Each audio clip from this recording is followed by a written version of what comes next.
So Bismillah, Alhamdulillah, Salatu Salam Rasulullah. So here you are, you're sitting on this beautiful beach in Thailand. You can just imagine you're actually the only person in the world there. No one else on the beach except for the rest of us, huh? So this is your backdrop. This is the mood.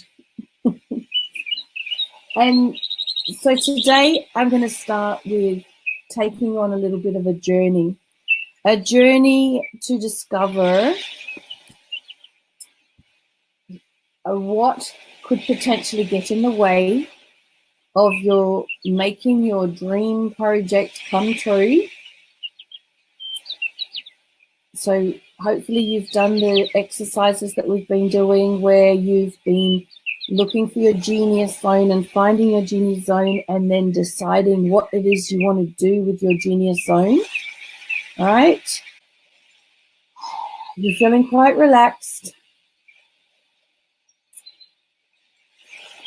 All the day-to-day stuff, dishes, ironing, kids, everything is all somewhere else out of your mind right now. And you're focusing on this year and where it's going to go. And we'll do a little process around that where we're going to dig deep and see what is at the root of any kind of procrastination or challenges or fears or anything that may get in the way of you really making it happen this year. So we want to make sure that you have the confidence in yourself to step forward and really make this happen. So I want you to close your eyes just for a minute. Close your eyes. You can still hear the waves. Just imagine that you're lying on that beach with your eyes closed, right?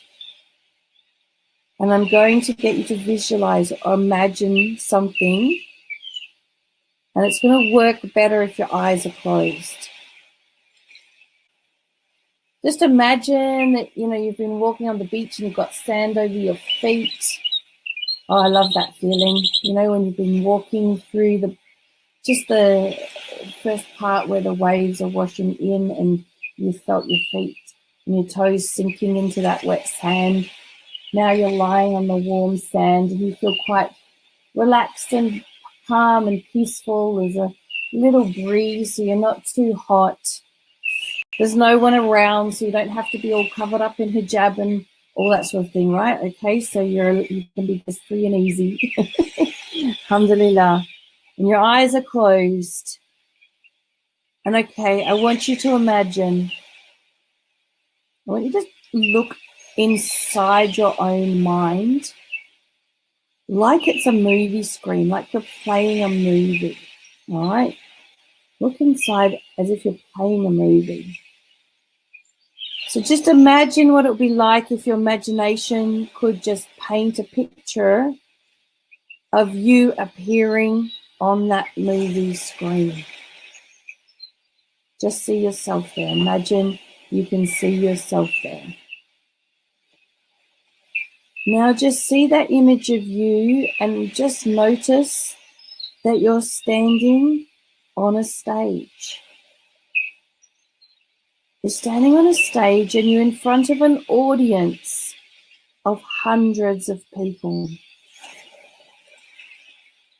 Now, most of that audience are people that you actually know. Some of them are members of your family, parents, grandparents, aunts, uncles, brothers, sisters, your children, spouse.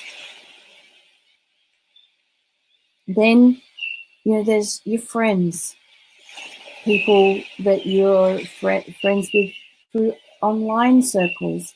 Some of them, friends since childhood. Some of them are, your current friends from the masjid, from your community. And colleagues, peers, people that you went through perhaps university with, worked with, bosses that you've had, It's a really mixed audience of all the people from throughout your life. Some of them may not even still be around now. They've passed away, but they're here today watching you on this stage. So everyone's there just for this moment. You're standing on the stage, and now you're holding up a sign. And on that sign is exactly what you're going to do this year. You're basically standing in front of them all, and you're letting them know that this is your plan for this year. On that sign is everything that you plan to do, everything that you want to achieve, anything and everything that you want to be. And you're holding up that sign that every single one of them can see. And you're declaring loudly that this is what you want and that you totally deserve to have every single bit of it, and that you're totally worth it, and that you're a really awesome person and deserve every single bit of what you want. Just see that scene and imagine it for a moment. Now, what just happened to that picture? Zoom in now on yourself on the stage in that movie. How are you feeling? What is it that you on the stage is feeling inside your body? What are you feeling inside your body right now watching this movie of yourself?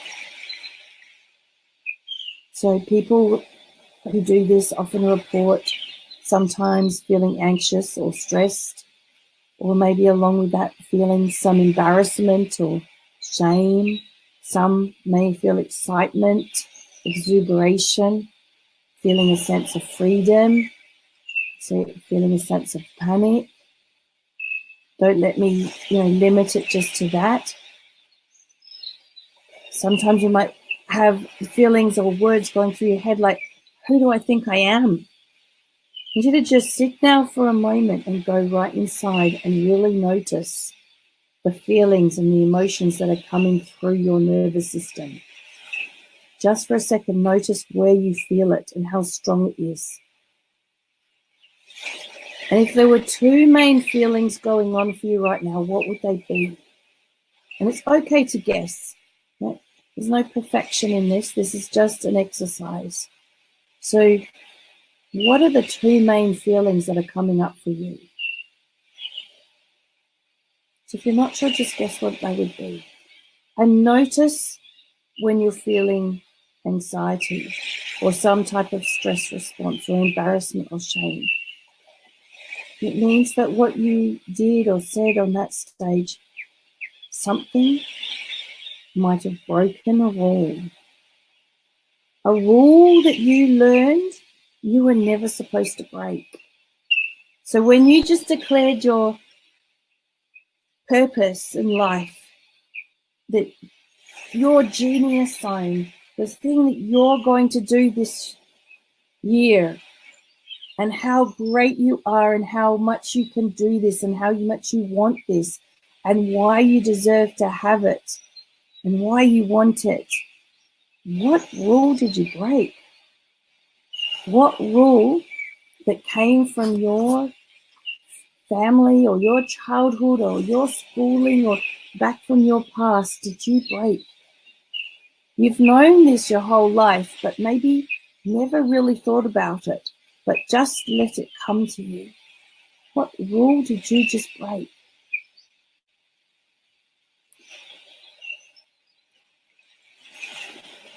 Now I want to turn your eyes towards the audience. Just imagine you can zoom in and look at every single face, and you're working your way through all those faces in the audience, all those people that you know.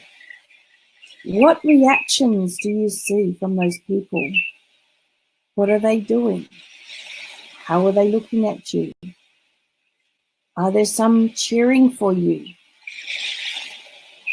Are some of them walking away?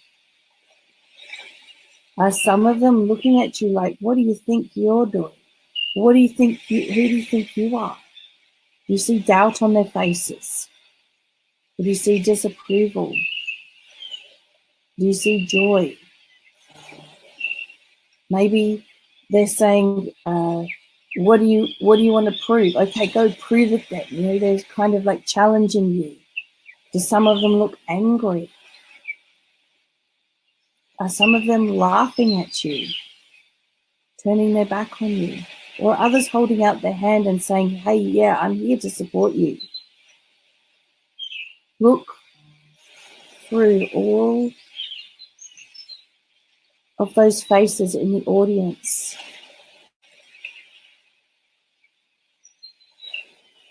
What do you see?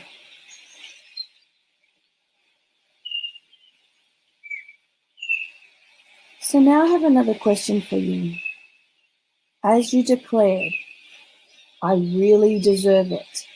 I'm great at what I do and who I am. Did you hear any doubt, any dialogue in your head, any messages that were going on, broken records that maybe you've had playing for years? If so, what did it say?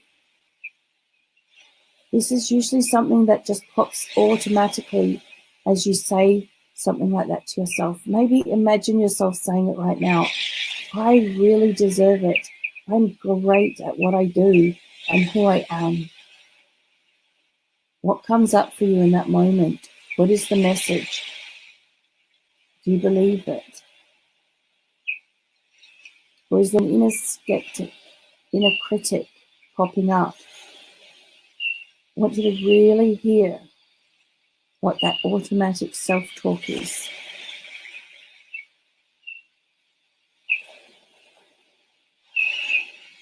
Okay. Now take a deep breath in. Open your eyes, because now this is where the pen and paper comes in. We want to start writing down what you took away from that exercise. Okay, so I've got the questions for you. I don't need you to just try and remember. I'm going to take you through it, all right? So open your eyes, get your pen and paper. All right. What were the strongest two emotions or feelings that you felt in your body during the exercise when you were declaring what you were going to do to the audience? Not what you were going to do to the audience, but what you were going to do for the audience to hear. What were those two main feelings? Write them down to the best of your ability. You might not be able to quite put your finger on it, but just pick the closest word that matches the feeling you had. And then I want you to rank that emotion out of 10 and how strong it was. 10 being it was really strong feeling,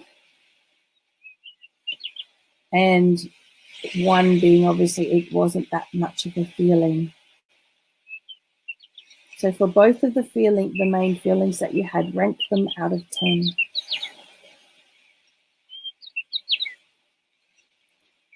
So now that you have that, you can see which was the most prominent of those reactions.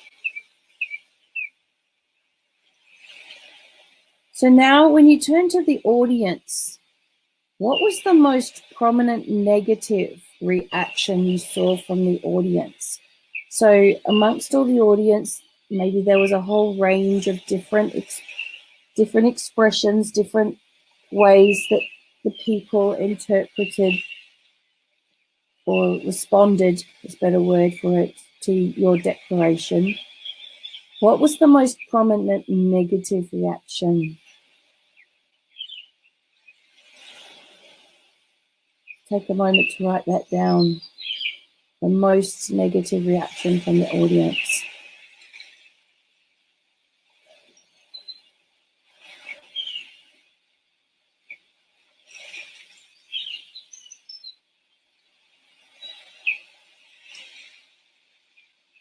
And when you declared what it was that you wanted and how deserving you were to have it, did you hear any voices in your head, the critical voices? What exactly did that voice say?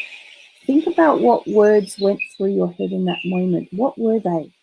And write them down.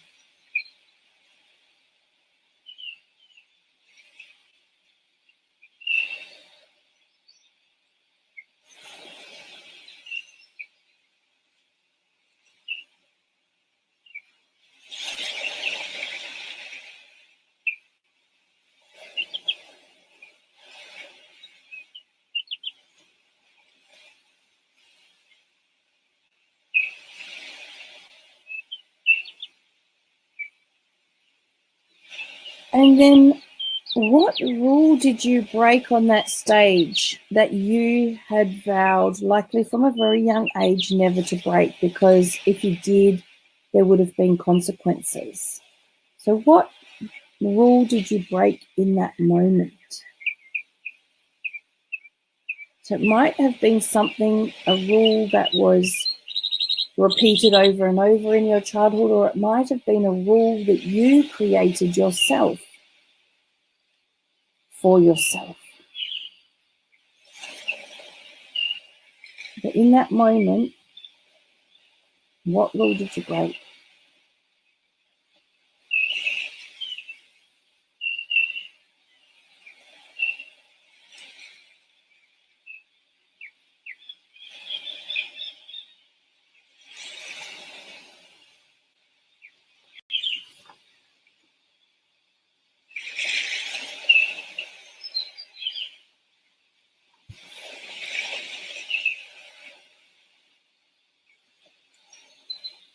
Okay.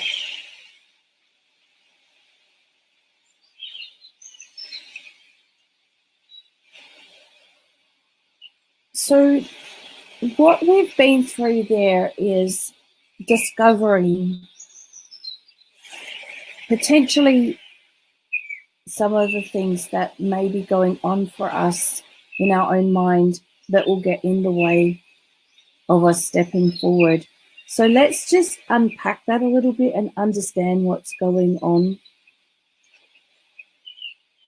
So let's put it all together and see the connections, complete the connections by working through when I think about what I want and really asking for what I want or striving for what I want in my life, my nervous system is flooded with these emotions, and put these two emotions there. We've written that down, and we have an unconscious expectation that people will react in a particular way, and we've written that down. And then immediately we start saying stuff to ourselves. We don't need anyone else to be a critic because we're already our own self-critic, and we've written that down. And so that's a clue about what's going on in our own mind. So you may be now saying to yourself, no wonder I struggle with this. You maybe what you want to do is something you've been trying to do, and now you've got more clarity on it. You know what your genius zone is, but you've been trying in the past, or you've been trying to do something in the past, and now you can see perhaps why you might be avoiding stepping up, or maybe why you've been procrastinating in some things. So you may be asking, why are you holding yourself back? So I want to help you understand those whys a little bit more. So let's have a look at the audience reaction for a minute. When you did the visualization and you looked at the audience, what you were visualizing is your expectation of how the people in your life would judge what you're doing. one of the biggest things that we often hold ourselves back is through thinking about, oh, what would people think? Or what reaction will we get? Or what will be the consequences of me doing this with the people in my life, right? Now, one thing I want to point out, and I want you to notice, is how real that looked, even though the scenario was just imagined.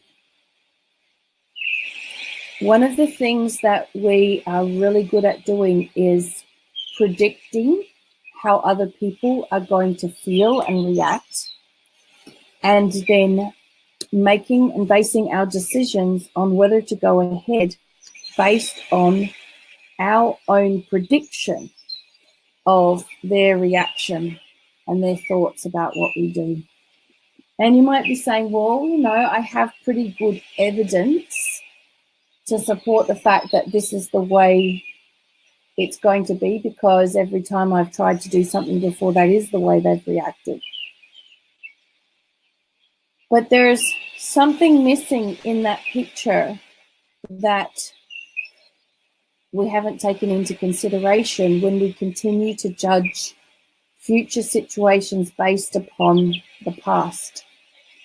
And that is where we've changed and where we've shifted in our own thinking, in our own selves, in our own abilities, in our own way of showing up. And simply by showing up in a different way in that situation can have a completely different reaction to any of the reactions we've ever experienced before. It's a very profound thing, and it's something I've experienced over and over again, where one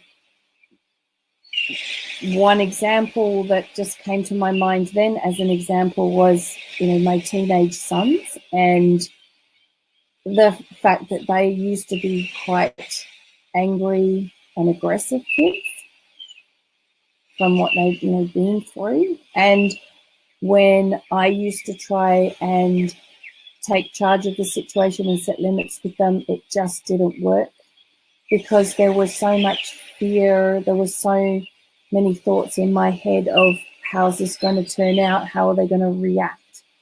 When I stepped out of that, well, I didn't step out of it though, the thinking that I had around all of that fell away through insight, through my understanding of the inside out paradigm and the changes that had in me. I was simply able to do that without a lot of thinking, and it actually worked really well. The reaction I got from them was a completely different reaction to all the times before. So we can actually be holding ourselves back because we're predicting people's reactions. And just to add the kind of Islamic slant into that, you know, we're told, Allah subhanahu wa ta'ala has told us to fear Him, not fear His creation. Because when we fear Him, then He will be pleased. You know, when we please Him, then the creation will be pleased. But if we try and please the creation, we won't be pleasing Allah.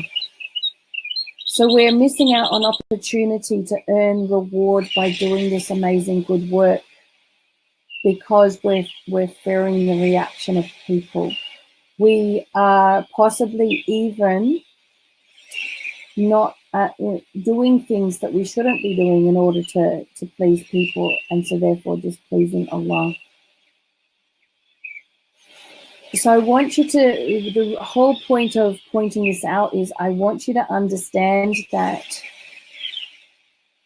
And of course, I'm going to put a disclaimer in here. Anyone who is in a situation where someone in their life is the sort of person that could resort to physical violence, I'm not talking about that, because we always have to err on the side of safety in everything that we do. So I'm putting that as a disclaimer or pre-frame or whatever to what I'm about to say, that this does not apply in any situations where we're in an extremely abusive situation, right? That if we are not in an extremely dangerous situation, then when we're dealing with what's going on in our mind about the people around us, we are creating that barrier, we're creating that cage, we're creating that experience of these people are holding us back and we can't do it because of these people. All right. And so if we want to succeed, we need to see that that's what's happening, that these people are not actually really holding us back. Now, when we actually go out there and do it, maybe some of them will step forward and try and stop us. And the reality is when that happens, it's usually a lot less scary and quite a lot easier to navigate than we ever imagined.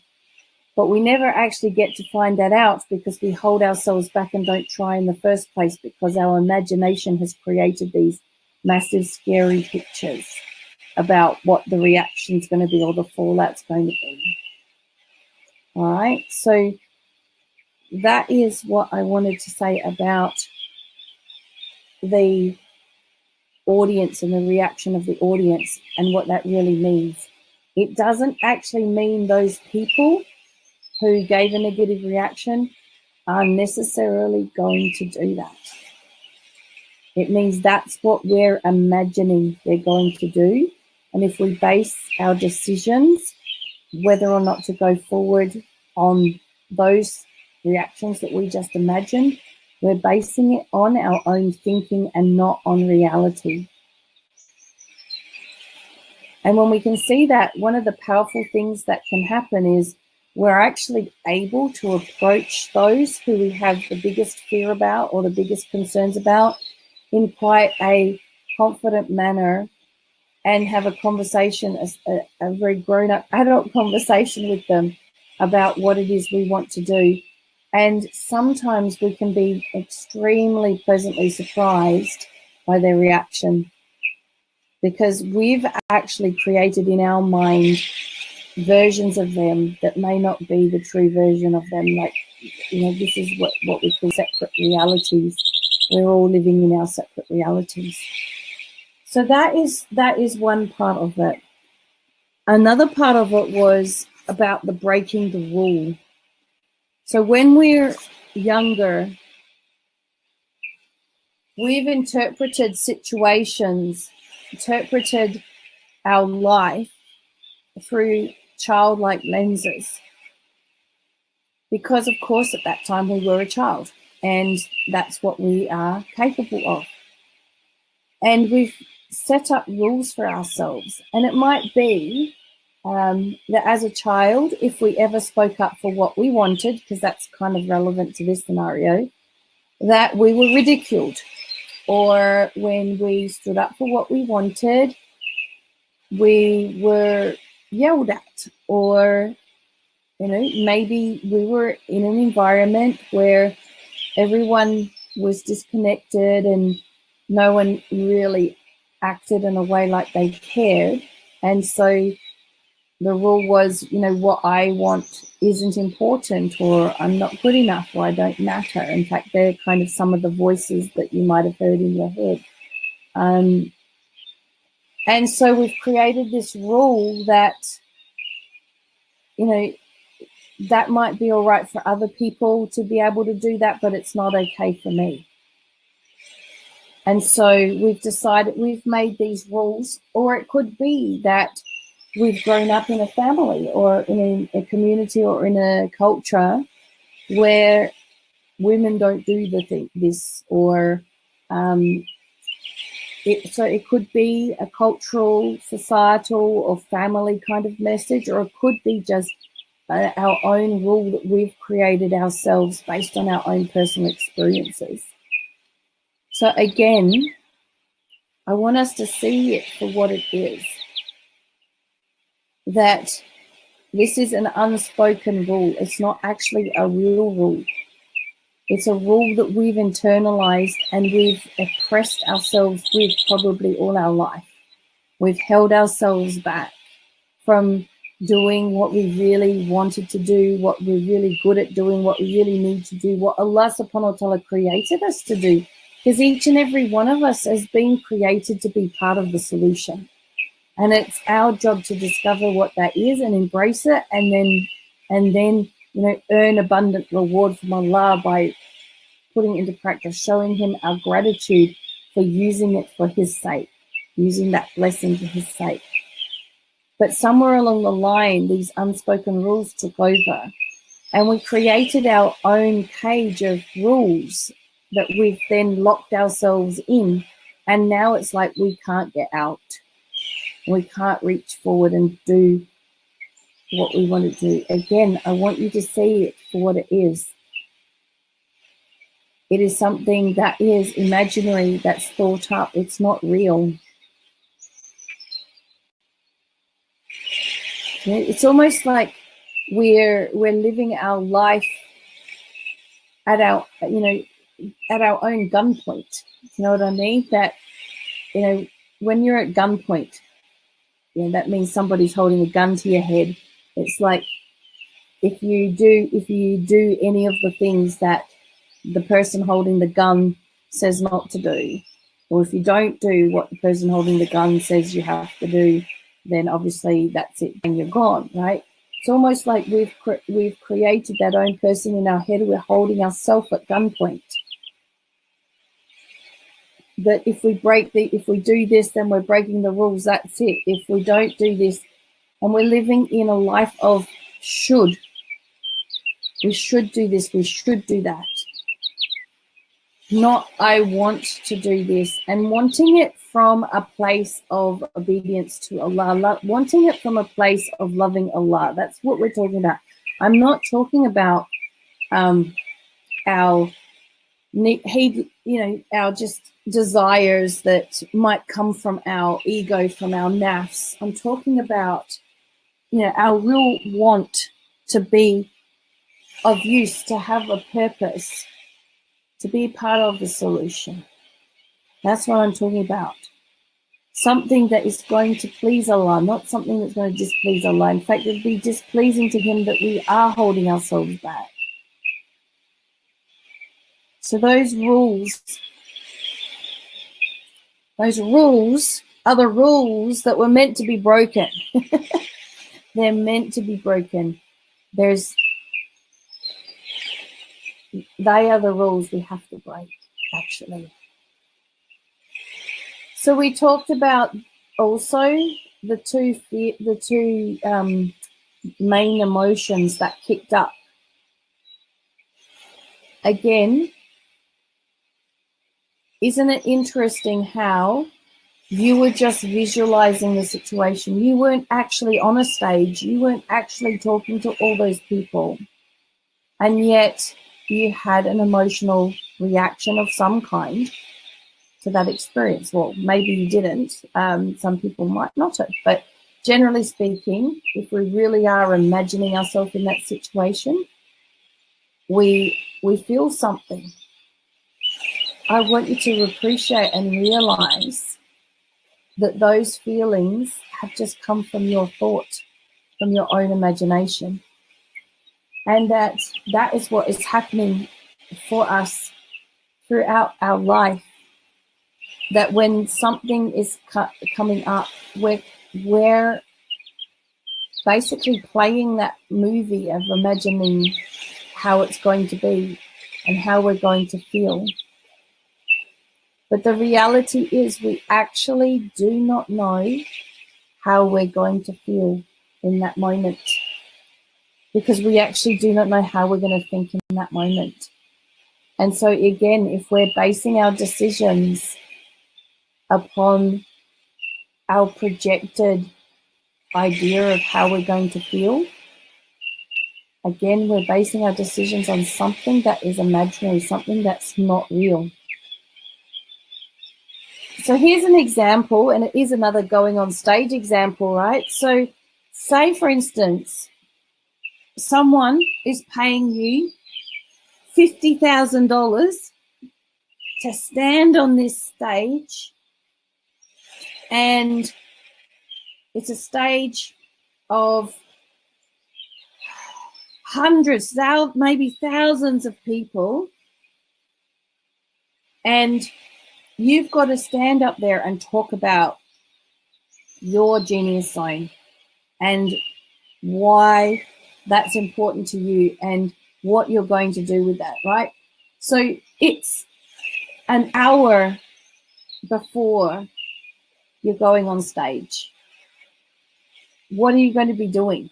Most likely running through your head all the scenarios of all the things that could go wrong, and what am I going to do if this goes wrong, and all the feelings, and you're going from butterflies in your stomach to panic to no, it's going to be all right, and you're just in this, got all these emotions going on, and you're thinking, you know what, I'm going to get on stage, I'm going to be so nervous, I'm going to talk too fast, or I'm not going to know what to say, or I'm going to forget everything, and there's this state of chaos going on in your mind, worrying about this, unless of course this is something you've done every day and you're quite confident with it, but most of us haven't.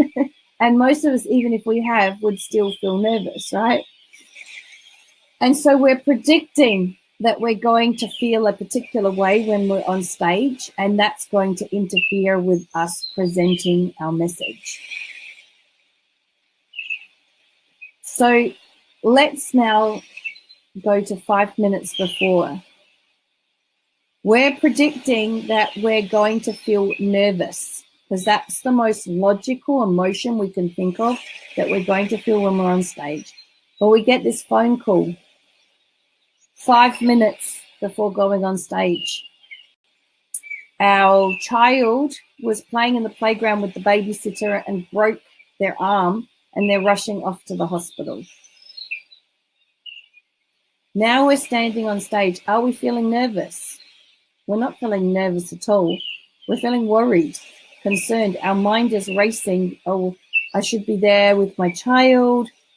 And so, see, even though we have predicted what we're going to feel in that moment on stage, we never actually know until the moment comes what we're going to feel. So just like Allah subhanahu wa ta'ala, has taught us that the future is from the unseen. It's something we don't know, something that we can imagine, but there's going to always be one key piece in our imagination that's missing, and that is we cannot know how we're going to be thinking and how we're going to be feeling in that moment until that moment comes. Because you can't even predict how you're going to be feeling in 5 minutes from now.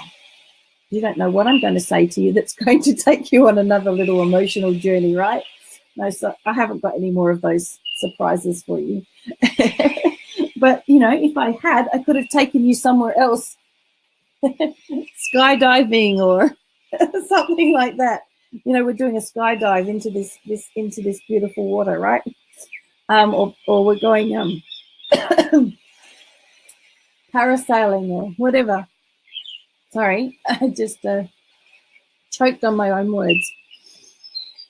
So again, we need to look at those emotions that came up when you were standing on the stage and holding up your placard, and understand that those feelings are just coming from your thought in the moment, and that moment that you're having in that moment when I was describing the situation for you, and they're not real.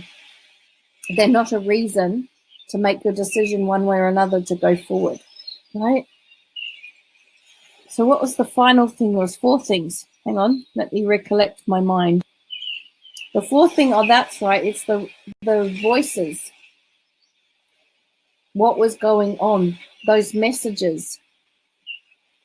Again, they're sort of fairly well connected to everything else. Those messages that were going on, I'm not good enough, or who am I to be doing this, or I'm not worthy, or whatever they were, I'm not important, whatever those voices were. Again, realizing that they're sometimes quite deep within us, subconscious voices that have been with us maybe all our life, holding us back. They may be the voices of people from our past, or they may be our own internalized voices that we've basically taken situations that have happened to us as a kid and defined ourselves by them. And it can give you an example of that. There was a time when I had a report card that I came home from school with. I had 7 A's and 2 B's, and I got an A+ for maths because I didn't lose a single mark in the whole term for maths. Bit of smarty pants hate. But I had a B for English, right? And so in looking at that report, I was so proud of myself because I loved maths and I loved science, and I wasn't really a language type person. So I wasn't fussed that it was a B for English because I didn't really care much about English, didn't even really enjoy it that much. But the reaction to my report card was, why did you get a B for English? Not, wow, you got an A+ for maths. It was, why did you get a B for English? And then it was, why did you waste your time getting an A for woodwork? Well, I didn't waste my time getting A for woodwork. It was just that woodwork was not something that it was difficult to get an A for, right? It wasn't like I was trying to get an A for woodwork to avoid getting an A for English, or that even those two comments were relevant. But it was one of many incidences in my childhood that had me believing that no matter what I did, no matter how great a result I got, it was never good enough. And that one probably still plays out a lot in my life. And what I can give you an example of how it plays out in what we might want to do.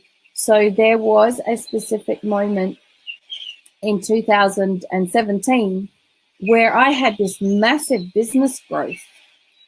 I added probably about 10K in 1 month on top of what my usual monthly income for my business was. I just did it in 1 month. Guess what I did the following month? I suddenly decided I needed to deliver 3 or 4 times the amount of stuff that I'd actually sold. So everybody who signed up then got a lot more than what they actually bought, because I didn't think I was good enough, that I thought that I was going to have to do 3 or 4 times more for them to think that what I was delivering was good enough for the money that they gave me. Interesting, huh? How it can show up anywhere. It can show up in business when it comes to asking for money in the sales call, because it's like, wow, why should I be asking for money? You know, who am I to ask for money for this, you know? And while you're not consciously thinking that, you might consciously be thinking, wow, I need to make some sales. I want to get this business off the ground and all that sort of thing.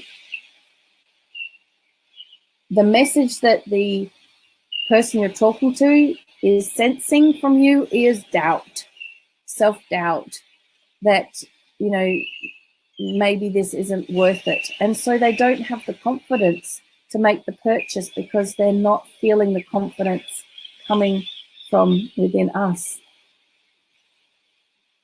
It's really hard to fake it till you make it with this sort of stuff, because it oozes out of us no matter how much we try to pretend.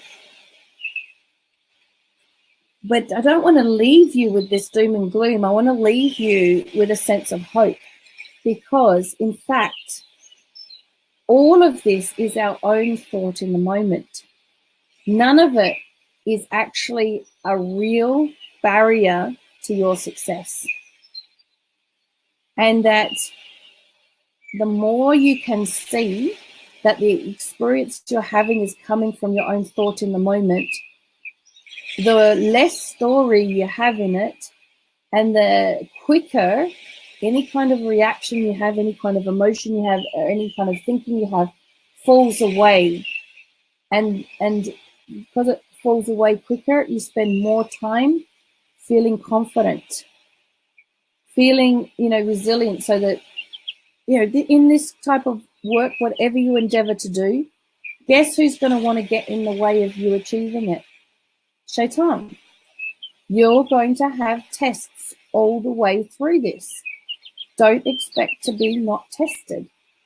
But the point is that you will face those tests in a very resilient way, because you're now seeing that, most of what I'm seeing before me as a barrier is just my thinking. It's just my thought in the moment. It's not real. It's not something that really is holding me back.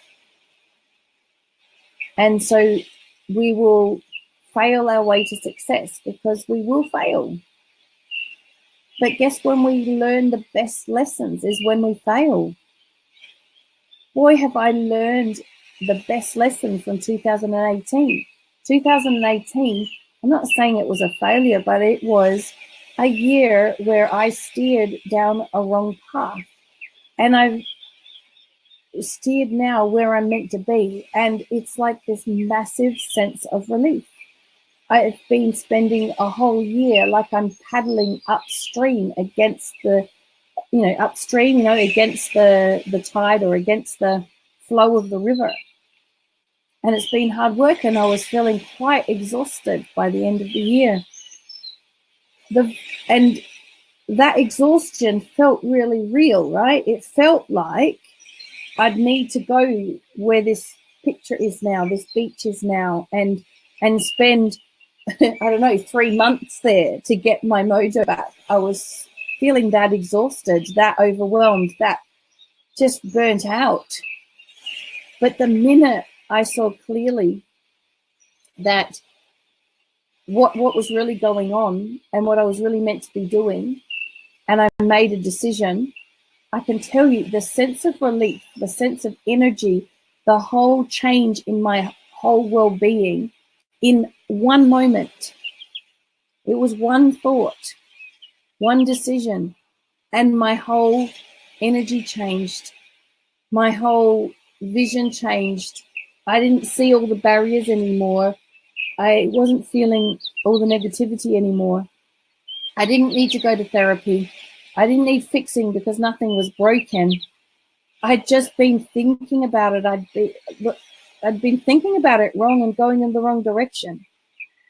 And to be honest, I wasn't listening to my Istikhara prayer. I'd prayed Istikhara and I'd gone down this path, and all the way Allah had been trying to take it away from me, because that's what we say in the Istikhara prayer, isn't it? If this is not good for me, take it away from me.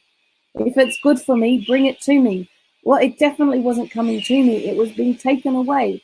And I was ignoring that and fighting against it and pushing forward. And that's when our ego comes in, or when our thinking comes in, or when we start thinking, oh, I should be doing this, and we push ourselves.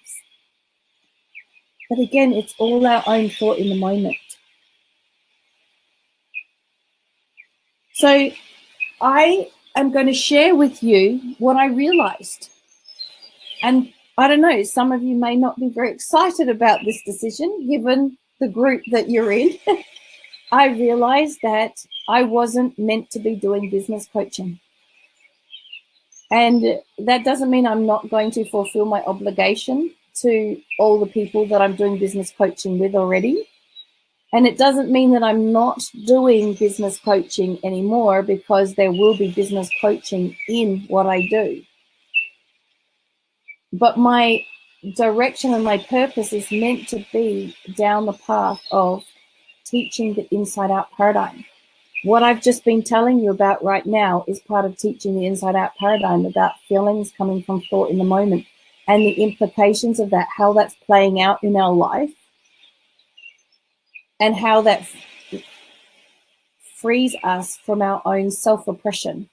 And when we if we're free from our own self-oppression, our own internalized oppression, all the other layers of oppression, whether it's oppression from family, whether it's oppression from our community, whether it's oppression from our culture, or whether it's oppression from the global politics, which is probably the top one up the top there.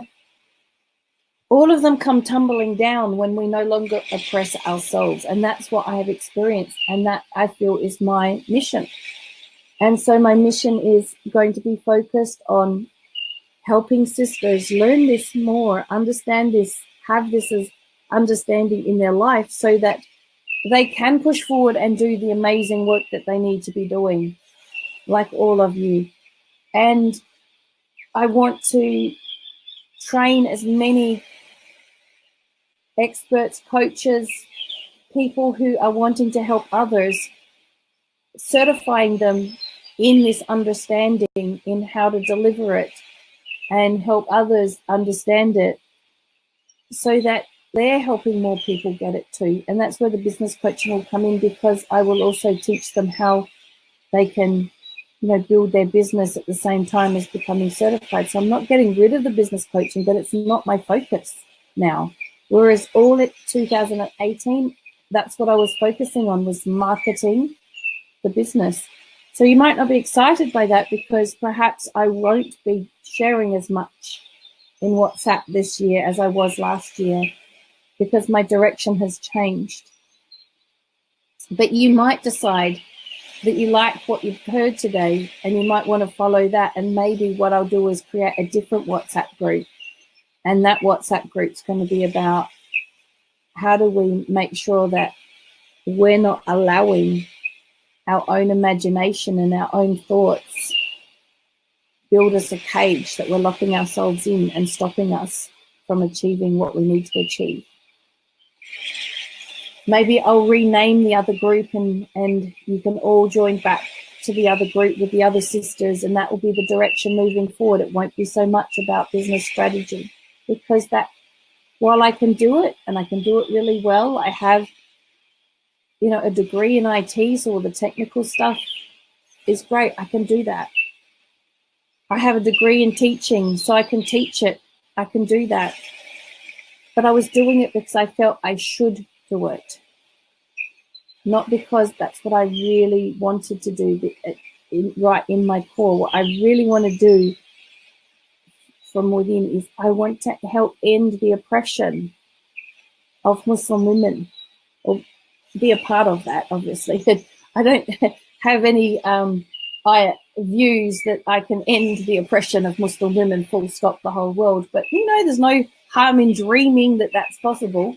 But I want to be part of the solution of that, because I know that what I know and what I've experienced is key to that. The fact that I have been able to shed all the oppression that I went through in my life, of child abuse, of domestic violence, of all the things that I've been through, not holding me back anymore.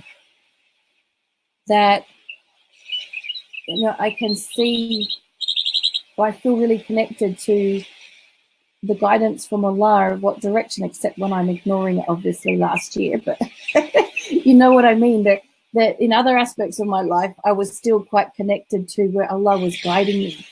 That when you understand this, parenting becomes quite intuitive. You don't actually need, you know how everybody says, you get this feeling that when you become a parent, that you should just know how to do it, and that's what is expected, that we should just know how to parent. Well, the reality is, when we really get connected back to our connection with Allah and connected to our intuition, is that we actually do intuitively know what to do. And that the reason we haven't been able to see what to do is because of all this stuff that's been playing in our head. SubhanAllah. So you probably can tell I'm very passionate about this. Ever since I made that decision, everything's been flowing. The words have been flowing. What I need to do has been flowing. I'm sharing this because, firstly, I wanted to let you know. But secondly, because I want to describe for you how it feels when you get into your genius zone, because that is my genius zone. when you get in there, because I feel alive when I'm doing that work. I don't come off a call feeling drained. I feel alive. I feel that this is what I'm meant to be doing. It's like it's giving me energy rather than taking energy out of me. I get excited when I talk about it. You can probably hear that. And that's what I want for each and every one of you, is to find that space where you have that feeling about what you're doing. That you just know with every single molecule in your body that this is it. So I'm actually now going to stop the screen sharing and going to come back to the chat, and I would love each and every one of you to share in the chat what you've taken away from today's session, because I'm curious. Also, it's good for you because you'll have a clarity on what you got from this session, and therefore hopefully it will flow on and become action. But I'm also really curious how you found this and what you took away from it.